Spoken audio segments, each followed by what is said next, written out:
Salut tout le monde, je suis contente de vous retrouver dans cette nouvelle vidéo pour vous parler de mes indispensables bébés de 3 à 6 mois. Donc j'avais déjà fait une vidéo de la naissance à 3 mois, si vous ne l'avez pas vue, allez-y, je vous la mets dans le petit i là ou là. Je la mettrai aussi en barre d'infos. Du coup, forcément, je vais énumérer des choses que j'avais déjà dites, hein, parce que forcément, certains articles me sont toujours utiles. J'ai tout noté sur mon téléphone, donc c'est parti, je commence tout de suite avec du coup l'alimentation. Si vous allaitez, il vous faudra peut-être des bouts de sein, peut-être un tire-lait avec un biberon et des sachets congélation ou pas. Voilà, ça dépend de vos besoins. Si vous donnez le biberon, ben, il vous faudra un ou plusieurs biberons. Je vous avais déjà dit moi que j'en utilisais seulement un seul. Je trouvais ça beaucoup plus pratique, ça évite d'avoir 50 biberons à laver. Voilà, je le lave, je l'utilise, je le relave. Et ça me va très bien. Ensuite, du coup, il vous faudra une tétine plus grande. Forcément, suivant l'âge de bébé, le débit de la tétine augmente, vu qu'il peut aspirer plus de lait. Il vous faudra bien évidemment le lait en poudre avec l'eau. Moi, je vous avais dit que j'utilisais l'eau Monroucou. Elle est très bien notée. Ensuite, du coup j'ai utilisé donc de 3 à 6 mois, je sais plus à partir de quel âge d'ailleurs, je sais plus si c'est à partir de 4 ou 5 mois, j'ai commencé à mettre des céréales dans le biberon du soir, donc je mets environ 3 dosettes. Ça permet de lui apporter du coup des céréales entre autres, mais aussi de le caler pour la nuit. Donc voilà, apparemment c'est bien du coup d'inclure les céréales au moment de la diversification alimentaire. Donc j'ai commencé à 4 mois, c'est pour ça qu'à peu près au même moment, j'ai commencé les céréales dans le biberon du soir. Je vous avais aussi parlé de la touillette, donc je l'utilise toujours. Au début je l'utilisais pour le lait épaissi, maintenant je l'utilise pour remuer les céréales. Ensuite, du coup, j'ai commencé la diversification alimentaire. Donc, j'essaye de lui faire boire de l'eau. C'est pas tip top, hein, il aime pas trop ça, donc pour l'instant ça marche pas vraiment. Du coup, j'ai acheté des purées. J'en ai fait moi-même. Du coup, j'ai acheté des petits pots qui passent au micro-ondes, au frigo et au congélateur. Comme ça, c'était vachement plus pratique. Et j'ai aussi forcément acheté des petits pots du commerce. J'ai aussi acheté des compotes et j'en ai aussi fait. Donc voilà, ça dépend de ma motivation. Prévoyez un bavoir en silicone avec récupérateur. C'est pratique. Voilà, ça évite de salir les bavoirs en tissu là, avec la nourriture. C'est quand même plus pratique en silicone. Après chaque repas, moi je le rince et puis c'est nickel. Des cuillères en silicone. Voilà, donc moi j'ai pris des cuillères, vous savez, avec un manche en bambou et le bout en silicone. Prévoyez aussi du coup la chaise haute, forcément, vu que vers 5 mois environ, vous allez pouvoir commencer à l'asseoir s'il tient assis. Moi c'est à peu près à ce moment-là que je l'ai mis. Au début, voilà, je le faisais manger dans son transat en position assis. Et après, une fois qu'il tenait un peu mieux assis, j'ai pu le mettre dans la chaise haute. Parce que j'ai une chaise haute, vous savez, qui est en bois droite. Du coup, elle ne s'incline pas. Donc voilà, j'ai dû attendre, mais heureusement, j'avais le transat. Ensuite, qu'est-ce que j'ai noté donc les petits pots, je vous ai dit, et des bacs à glaçons. Vu qu'au début, je commençais par lui faire des purées dans les bacs à glaçons et je décongelais 1 ou 2 glaçons, voire 3 ou 4 après. Parce que voilà, il ne mange pas un petit pot entier au début. Je vous ai fait une vidéo justement sur le sujet, je vous la mets dans le petit i et en barre d'infos. Comme ça, vous verrez un peu comment j'ai procédé pour faire les premières purées. Et une fois qu'il mangeait un peu plus, c'est pour ça que j'ai commencé à acheter des petits pots du commerce, parce que voilà, j'avais moins le temps de faire plein de pots entiers quoi.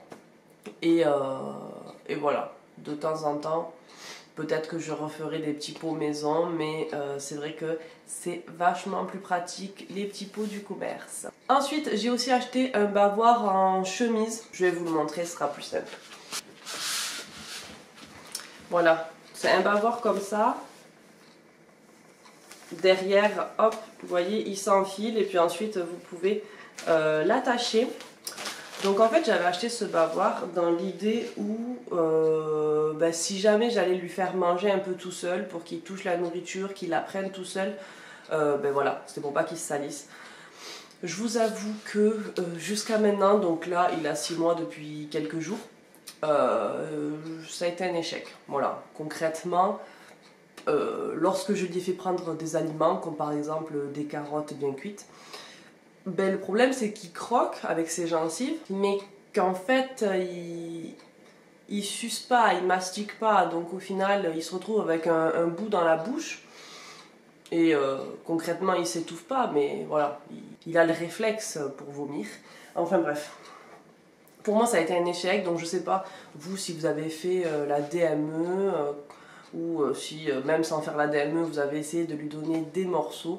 Je sais pas à quel âge, enfin j'ai vu qu'il y en avait qui commençaient à 6 mois, mais en fait, voilà. Enfin, moi ça a été un échec, je l'ai fait essayer je crois 2 ou 3 fois, et 2 ou 3 fois, au final il se retrouve avec des morceaux et ça lui donne envie de vomir en fait.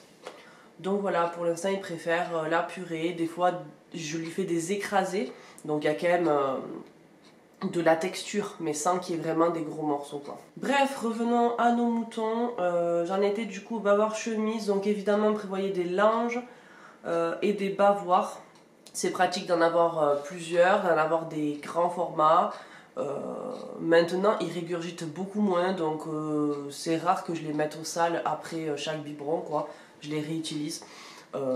Avant ça, je les mettais souvent quand même au sale, là, il y avait toujours une petite régurgitation après chaque biberon, puis après ça laisse une mauvaise odeur, et voilà.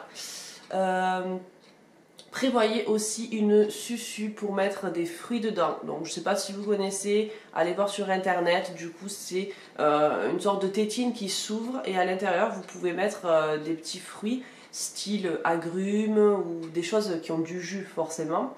Étant donné que la tétine a des petits trous. Donc une fois que vous le refermez, le bébé il va s'amuser à mastiquer avec ses gencives et ça va faire sortir le jus. Donc ça c'est tip top, je l'ai fait déjà essayer plusieurs fois et il aime beaucoup. Ensuite du coup le nécessaire de toilette, donc toujours le même que je vous avais dit dans ma vidéo précédente, donc n'hésitez pas à aller voir, je ne vais pas tout réénumérer. Mais en gros voilà, pour la toilette c'est toujours pareil. Le sac à langer, la table à langer, forcément, toujours pareil. La susu et le doudou. Moi j'utilisais déjà les 3 premiers mois, donc voilà. Ensuite, du coup, j'ai toujours ma poussette trio, mais évidemment, je vous avais déjà dit, parce que j'ai un grand bébé, j'utilise plus la nacelle depuis un bon bout de temps. Mais je continue d'utiliser forcément le cosy en guise de siège auto. Et pour les petites balades aussi, maintenant je mets bébé directement dans la poussette parce qu'il est quand même grand en taille. Et puis ça lui permet de voir un peu tout ce qui se passe autour, que dans le cosy, concrètement, il voit pas grand chose. Donc quand on fait des petites balades, j'aime bien maintenant le mettre directement dans la poussette. Prévoyez aussi un plaid et une grenouillère d'hiver, là, vous savez. Alors la grenouillère, c'est pas bien de mettre ça dans la voiture. Apparemment, pendant... il y a eu des crash tests qui ont été faits. Il peut sortir de la grenouillère et être propulsé dans la voiture. Donc c'est pas conseillé. Bon, je sais pas. Franchement, je vois plein de parents qui l'utilisent dans la voiture. Après, il y a des grenouillères plus ou moins épaisses, donc je ne sais pas, je ne vais pas m'aventurer sur ce terrain-là. Mais quoi qu'il en soit, quand on fait des balades, je le mets dans la grenouillère et c'est tip top. Et comme je l'ai dit, je le mets directement dans la poussette. Et il est nickel. Et le plaid, du coup, voilà. C'est pratique quand il est dans le cosy dans la voiture ou quand on va dans des lieux fermés. S'il est dans la grenouillère, c'est pas du tout pratique de le déshabiller, de le rhabiller à chaque fois. Que là, si je lui mets juste sa tenue, je lui mets des fois le bonnet. Et par-dessus, je lui mais sa couverture bien quand on est dehors ou dans la voiture. Et puis dès qu'on arrive dans le lieu chauffé, au moins j'ai juste à lui enlever la couverture et il a sa tenue dessous quoi. Voilà, voilà. Ensuite, le transat, donc je vous ai dit, je l'ai quand même pas mal utilisé. Je l'utilise encore un petit peu. Évidemment, moins souvent que les 3 premiers mois. Mais j'utilise un petit peu de temps en temps. Voilà. Parce que dans la chaise haute, il est vraiment en position assis. C'est pas non plus bien qu'il soit dans cette position longtemps. Que dans le transat, il est semi-allongé. C'est vachement mieux pour son dos. Donc voilà, des fois quand je suis occupée, que je fais des trucs, je le mets dans le transat. Des fois, souvent par exemple quand je vais à la douche, je le mets dans son transat. Ensuite, un tapis d'éveil plus grand. Donc je vous avais peut-être montré, ou je sais pas, allez voir sur Instagram. J'avais un tapis d'éveil un peu rond, ovale. Et ben là, pour entre 3 et 6 mois, je suis passée au tapis XXL. Parce que forcément maintenant il sait se retourner. Donc c'est beaucoup plus pratique, hein, parce que sinon il se retourne et il est déjà au bord du tapis, quoi. Tandis que là, c'est un maxi tapis, il peut se retourner plusieurs fois, c'est nickel pour jouer. Nous aussi on peut du coup bien s'allonger avec lui sur le tapis et on peut l'entraîner à ce qu'il avance. Pour l'instant, vous voyez, voilà, il a 6 mois, il rampe toujours pas, il tourne, vous savez, il est à plat ventre, il arrive à tourner, donc voilà. Mais avancer, c'est pas encore trop ça. Il remonte un petit peu ses fesses, il essaye, mais il recule un petit peu. En tout cas, voilà, au moins un grand tapis, c'est très pratique. Ensuite, j'ai mis des jouets. Donc forcément, il grandit, donc il lui faut un peu plus de jouets pour qu'il puisse attraper des jouets stimulants, des jouets qui font du bruit. Parce que voilà, il est en phase d'éveil, il découvre et forcément tout l'intéresse. Donc voilà, prévoyez un petit peu plus de jouets. Moi j'ai aussi un lion à bascule. Alors c'est un lion à bascule où c'est qu'il y a vraiment un fauteuil et où il peut s'attacher. Donc au final il a pu y jouer et c'est cool. Alors il comprend pas trop le principe encore de se balancer, mais il aime bien qu'on le mette dessus. Donc voilà, ça peut être sympa. Ensuite j'ai mis des livres. Donc moi j'avais commencé tous les soirs à lui faire une petite histoire ou un petit livre de comptine avant de dormir. Et j'avoue que j'ai complètement arrêté. Parce que le soir à chaque fois on est en train de faire à manger ou alors on va manger et tout. Et je prends pas vraiment le temps en fait de lui lire l'histoire. Et je me dis surtout ce que je me dis c'est qu'il est vraiment petit et qu'au final j'ai l'impression qu'il s'en fout quoi, que je lui lise l'histoire ou pas. Ce qui fait que voilà. J'ai un petit peu abandonné, mais ça n'empêche que de temps en temps, je lui montre un peu les livres. Et je pense que ça va revenir, parce que là, voilà, il a 6 mois, il commence de plus en plus à comprendre. En tout cas, les livres, ça l'intéresse vachement. À chaque fois que je lui montre, il regarde les images, il a l'air content. Donc voilà, je pense que je vais remettre ça en pratique. Mais en tout cas, même sans parler de le faire avant de dormir, il est quand même intéressé, donc c'est bien peut-être dans la journée ou quoi, de faire des petits moments, de lui montrer le livre, de lui lire l'histoire. Voilà, ils sont vachement intéressés les bébés par les livres. J'ai mis ensuite le lit à barreaux toujours parce que forcément, il y en a peut-être qui utilisent le lit au sol. Moi du coup, je vous avais montré que je l'ai dans la chambre. Mais je vais vraiment attendre qu'il puisse marcher pour le mettre dedans parce que j'ai peur. Même si je mets des coussins et tout, je suis quand même plus... Je suis quand même plus rassurée qu'il soit dans son lit à barreaux, comme ça voilà, parce qu'en plus des fois il bouge beaucoup, il se retourne et tout dans le lit. Donc voilà, pour l'instant il est dans son lit à barreaux et j'attendrai qu'il marche pour le mettre dans le lit au sol. Ensuite j'ai mis le babyphone, donc je sais plus si j'en avais parlé, oui je crois que j'en ai parlé dans l'ancienne vidéo. Ensuite j'ai remis la carte des signes avec bébé, je crois que je vous en avais déjà parlé. Alors j'avoue que j'oublie un petit peu de lui faire les signes, de temps en temps je lui fais. En tout cas je trouve ça super cool, donc il n'a pas encore la capacité de faire les signes. Mais je trouve que c'est sympa de signer avec bébé, donc voilà, je vous le redis dans cette vidéo. Je les ai à côté de moi. Voilà, moi j'avais pris cette boîte où à l'intérieur du coup il y a des cartes. Hop, avec le mot et le signe et ensuite on décrit le signe qu'il faut faire quoi. Donc voilà, il faut continuer de le mettre en place si on veut, pouvoir le faire quoi. D'ici quelques mois, je pense qu'il va pouvoir peut-être commencer à faire les signes. Ensuite pour les vêtements, j'ai mis de prévoir du 3 et du 6 mois, mais aussi du 12 mois si vous avez un grand bébé comme moi. Et j'ai même mis de prévoir des pyjamas en 18 mois. Parce que moi, il a des grandes jambes et des grands pieds. Ce qui fait que dans les pyjamas en 12 mois, concrètement, c'est un peu serré quoi. Voilà, les pieds, on sent que ça tire un petit peu. Donc voilà, pour les pyjamas, je préfère lui mettre du 18 mois. Et pour les autres habits, le 12 mois, ça va. Par contre, les bras, vous voyez, il n'a pas des très grands bras, étant donné que le 12 mois, je suis obligée un petit peu de lui retourner les manches. Donc voilà, c'est juste qu'il est très grand en taille. J'ai aussi marqué de ne pas prendre des pyjamas avec des boutons devant. Je ne sais pas si vous voyez desquels je parle.